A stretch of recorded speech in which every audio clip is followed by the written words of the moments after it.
it's going to take a lot. It's going to take all of us.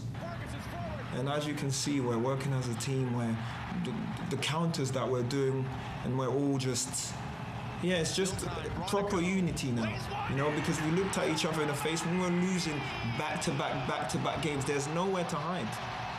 You know, there's nowhere to hide. So I feel like we needed those losses to understand how much it takes to try and get to where we're trying to go to, you know. We're looking forward to it. We're excited. You know, we've won 8 games on the spin. It's a big game because of the position that they're in and the position that we're in. You know, we're in a good moment, and it feels like that. Training's good. The mood in the camp is really good. You know, we've got to make sure that we approach the game so we can carry that on. Some very important words there from Zaha and Dean Smith. Here's a look at the current MLS standings in that Eastern Conference. Charlotte FC right now sitting in 3rd place, just 2 points behind second and 7 out of 1st place.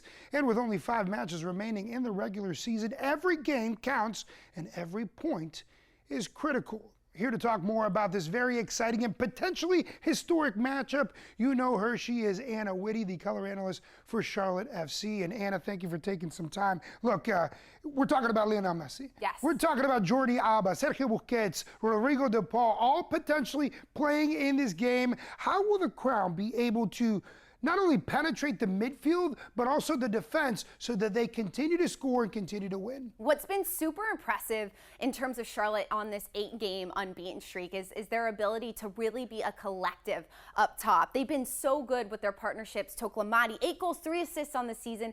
Zaha's done a great job of providing services. And then Baronico, playing out of position at times in that 10 role, has really leaned into that position well. Then you have a midfielder like Pep Biel, who will be available off the bench for the match against Messi. So I think this is going to be a great game, the game against Messi, because that's what it feels like for Charlotte. Messi is such a big focal point of this Inter Miami attack that Charlotte's attack has to find ways to keep the ball in the attacking third tomorrow. You know, that's where all the focus is going to be. Now, I mentioned those big names like Messi and Alba and Busquets. Well, on the other side of the coin, that's also what you got to defend against in Messi and that powerhouse. How will they do that? Messi is a number who has played in 19 games for Inter Miami so far this season and has 19 goals on the year, rather. This is a team where Charlotte collectively has to come together and do a good job of keeping the ball in front and not allowing Messi to make those runs in behind. What has been so good from Charlotte's back line is that partnership between Tim Ream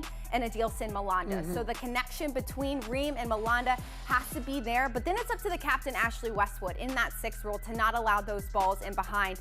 Just overall making sure that whoever you are on this field for Charlotte, you're making sure you know where Messi is when he's going out in transition. You heard the focus and the passion from Wilfried Zaha earlier on the program. Hopefully that translates on the field. Now, in this match, no Dean Smith roaming the pitch like I mentioned, 3 yellow cards. He won't be there. How much will that affect the communication on the pitch and then, of course, as players come in and out? Head coach Dean Smith will be in Tepper's box for this game against Inter Miami, and Dean Smith said that he's going to have an earpiece, so he's going to be able to communicate with the sideline, and Smith is going to be able to do his normal pre-game speech with his team. However, it's going to be up to the associate head coach, Miles Joseph, the assistant coaches, and Christian Fuchs to be that team and that communicator on the field. Sometimes it's even better when you have a coach who's a little bit higher up. He can see a little bit more of the game and be able to communicate that to the coaching staff down on the field. Look, this is a Charlotte team, 8-game unbeaten streak. 8 straight wins. They have understood what it takes to get the job done in MLS play. Listen, the record books are calling. They may be able to set a record if they can take care of Inter Miami. Anna Whitty joining us to break it all down. You can also give her a follow on social media at Anna Whitty. Anna, thanks. Thank you. Like we mentioned, a sold-out game for the Crown. It's Charlotte FC hosting Inter Miami. Kickoff set for Saturday night at 7:30.